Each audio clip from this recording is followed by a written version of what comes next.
Being a lawyer in the 21st century is an exciting time of change. Outcome-oriented and business-savvy problem-solving is the kind of support today's clients are asking of their lawyers. From the perspective of an in-house lawyer, the things that make you successful for us are having practical skills. And those practical skills are, that's just two things going on. One is project management, and the other is negotiation. Negotiation skills I would use every single day in different capacities.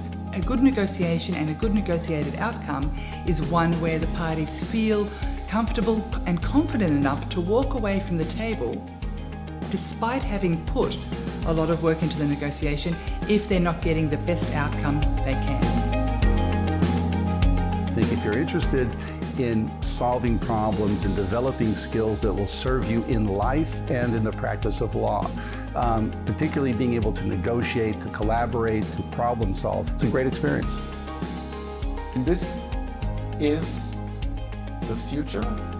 I think it will change the training of aspirants. They will no longer be trained simply in law or individual processes, but there will be a complete school of disputes management.